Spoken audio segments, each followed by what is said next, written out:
The story begins with two criminals fleeing from a recent heist. They are nearly in the clear when they see a man on the outside of the car. The two panic, while the man outside calmly explains that he could have flipped this car a long time ago, but it's always fun to hear the bad guys banter. He easily knocks the car over, and the day is saved. In the resulting cleanup, the media stop the man and thank him for his service. His name is Invulnerable, and the city views him as a true hero.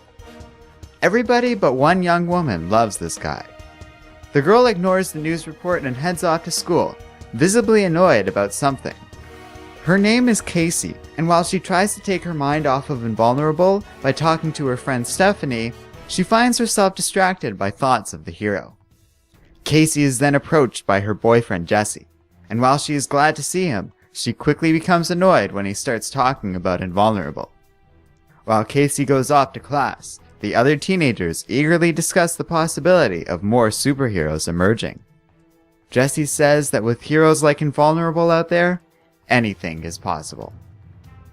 After school, Casey walks by a boy playing catch. However, an errant throw causes the boy to wander out into the street, unknowingly putting himself in the path of an approaching car. Casey leaps into action and saves the boy's life, only for the car to smash into her. But the girl is surprised to find herself perfectly fine. She grabs her things and runs away. Shocked, Casey realizes that her worst fear has just come true. She has inherited her father's superpowers. Casey's mom comes home, and when the girl asks, hypothetically, what would happen if she got Dad's powers, her mom dismisses the scenario as something they don't have to worry about at all. So Casey goes to meet up with her friend Stephanie. She reveals to her companion that she is the daughter of Invulnerable, but the man left his family when she was only 7. He abandoned Casey and her mother to be a full-time superhero. Casey goes on to say that she thinks she inherited her dad's powers. Stephanie asks about Casey's abilities, and the girl admits she doesn't know much. She can run pretty fast, and seems to be immune to physical harm, but she does not know much about any of her father's limitations and whether or not they have been passed down to her. So Stephanie convinces Casey to test her abilities out. The two go to a nearby rooftop, and Casey tries to jump from one roof to the next. The girl winds up falling short and landing straight in a nearby dumpster. In spite of now smelling like garbage, she is able to successfully make the jump on her second attempt. Further testing reveals that Casey can run up to 65 miles per hour and can easily resist a barrage of baseballs at a batting cage. As the girl finishes up for the day, Stephanie asks what Casey plans to do with her new abilities. The girl replies that she just wants to lead a normal life. She knows how to control her powers now, and that's enough for her. But Stephanie thinks she can find out about how Casey's father got his powers in the first place, which might help better explain her own new abilities. Meanwhile, Invulnerable finishes up a televised interview. As the man leaves, he quietly returns home and begins to write a letter to Casey. He talks about how the city adores him, but the people he truly loves only look at him with hate now. Invulnerable thought he could leave his family behind and focus on superheroism, but does that even make him a good man?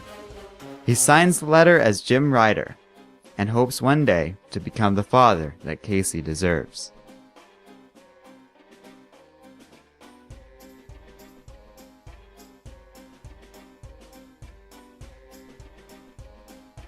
Hello and welcome to Comic Island. My name is Arden, and this is my recap and review of Like Father, Like Daughter #1. So, some of you are probably curious about why I'm doing this review. I mean, I've covered independent comics a couple times now, but we all know the focus has largely been on Marvel and DC here at Comic Island. But that doesn't mean that independent comics are irrelevant to our channel. Free from editorial mandates and other complete nonsense, indie comics are often an excellent source of remarkable fun and storytelling. They may not be as popular as a Batman or Spider-Man title, but very often they feature some of the best in comics. I do plan on covering more titles outside of the usual superhero bubble, and so when our friend Catherine from over at ComicUno and ComicFrontline asked me to review the first issue of her comic, well, I was more than happy to oblige. Now, obviously my review is going to be a little bit biased, because I know a person who made this comic. She's been on our channel before, and I've been on ComicFrontline. So consider this a disclaimer that I'm not exactly an impartial reviewer here. I do want to do a review, and I will try to be unbiased, but I want things to be clear that my opinion may be affected by the fact that I know the author personally. Still, I have to say I was impressed with this comic. The story wasn't what I expected it to be, but I like the dynamic between a young girl inheriting her absentee father's powers. It reminds me kind of Mayday Parker's situation, but the key difference is that the relationship between Casey and Jim is far more strained than that of Peter and Mayday. I think that really adds a new dimension to this story, and it leaves Casey feeling like she doesn't want anything to do with her father or her superpowers.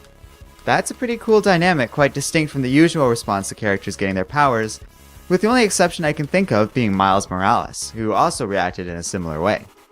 And everything else about this comic largely impressed me. It was put together nicely, it was well written, and on the whole it was well drawn.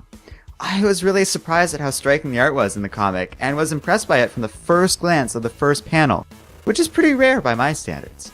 Sure, some of the facial expressions look a little, we'll say, off to me, but I think that's mostly due to the artist's style and the fact that it wasn't made by a multinational company.